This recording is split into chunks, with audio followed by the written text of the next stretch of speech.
Welcome to Rick Rack Ruby. I'm Laura Kluvo. For a while now, I have been intending to offer my ornaments for sale.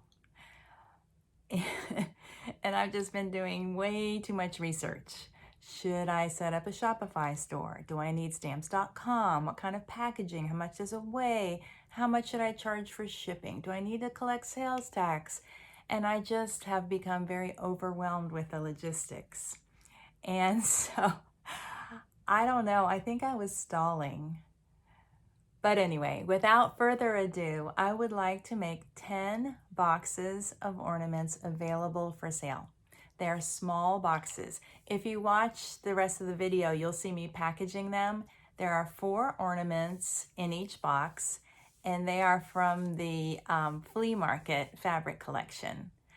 And so tomorrow, August the 6th, I will be making 10 boxes of my ornaments available on my Facebook page. It's Rick Rack Ruby on Facebook.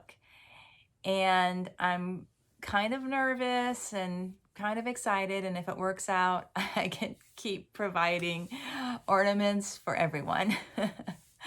I hope you will be joining me on this next step in my Rick Rack Ruby adventure.